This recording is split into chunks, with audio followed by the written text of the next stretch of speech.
Good morning, good afternoon, good evening, wherever you are in the world. Welcome to FPL Don't Panic in the County Galway at the moment.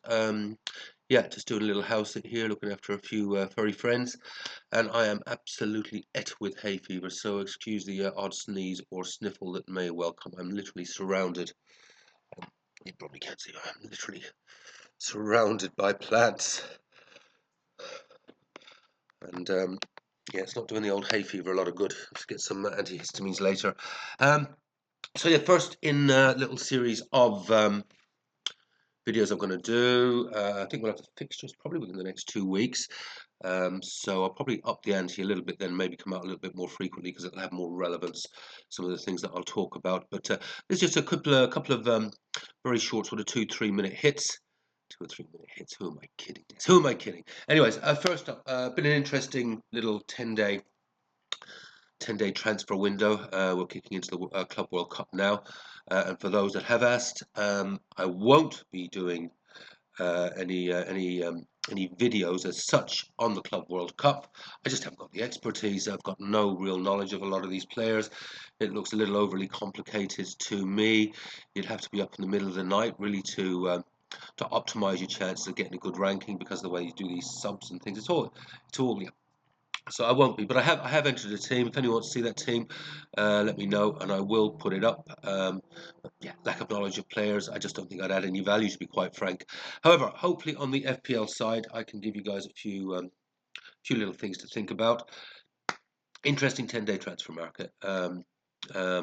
I was surprised when I actually looked at it. It felt to me like there'd been like loads of players bought, but actually there's been very, very few actual confirmed deals. I'm only going to focus on the confirmed deals because we just don't know. I thought Mbemo was over the line with Man United. I thought it was a done deal. Still think it will be, but it's Man United. We could fuck it up. We really, really could. But what I want to do is players that I think will be of interest to us and players that we'll probably avoid that have come through in these transfers. An example of that would probably be Aït-Nouri going to City.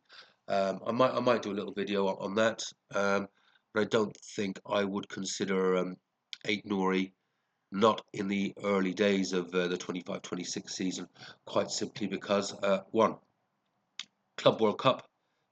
Is there any point really looking at Chelsea and City assets for our match day one drafts? I don't think I will. I mean, they're going to have an extra break, and particularly with City, very unlikely, I think, that those players will actually start. Thus, Aït-Nouri will not be an early season consideration for that, and also not just the City rotation. Gavardio, one would expect, will move into a more central defensive position. That doesn't make him as an attractive an asset. Aït-Nouri could well, if he gets a locked down position as the season goes on, absolutely, he could be an absolute gem, but not for day one. So first up, I'm going to look at Jeremy Frimpong, who is someone I think we should probably be looking at and have a consideration for, depending on what price, of course, he comes in at.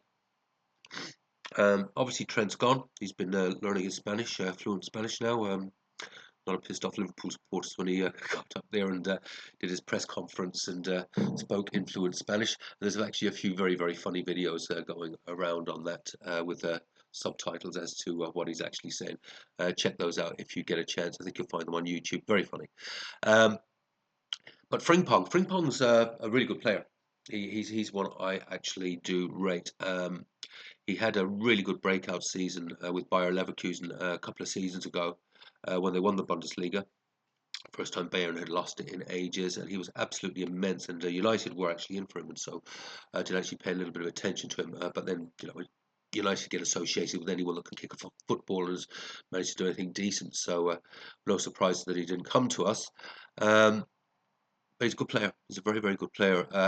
I know you can't really judge anything. Have a look at his highlights reels for all his goals and assists in this season that's just gone. He came second, not as good a season, but he still had a very, very good season.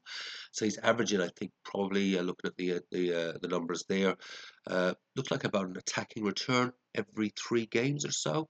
You stack that up across a Premier League season. If he could do that 1 in 3, 1 in 4, an attacking return, and couple that up with 10 or more clean sheets, then all of a sudden you've got a defender with roughly 20 plus returns across the season. Now, of course, the Bundesliga is very, very different to the Premier League. But he is a decent player. He's done it obviously in Champions League matches as well.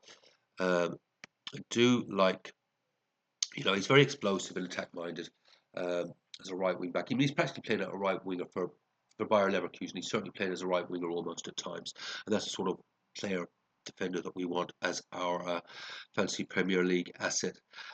Very, very good in one-on-one situations. He will dribble past defenders, and he really gets in really nasty, dangerous low crosses. And of course, he's got a bit of a goal return as well, where he just seems to pop up in the box and get on the end of something. So for me, depending on where he comes in price wise, where do I think that will be? Wouldn't surprise me if it's 5.5.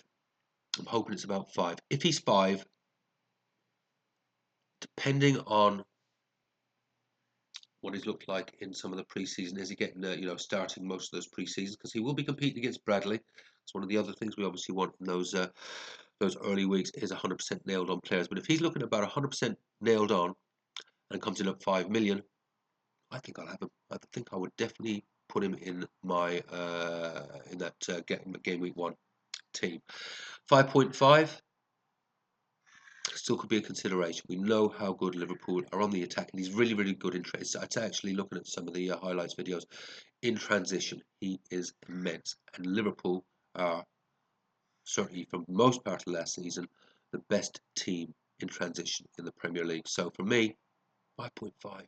If he looks nailed on, I think he is one to have in our team. So that is it.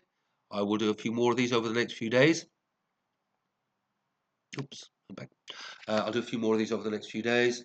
As I say, and it's just really going to be short, sharp hit videos, looking at some of these players that have been transferred in and some of the transfer rumours, and a little bit of my thoughts around whether they're players that we should be considering for our FPL teams in 25-26. Take care, have fun, play your own game. Don't panic. There's no need to panic yet. A handful of tissues here. I'm going to go and blow my nose. Take care. See you soon. Bye bye.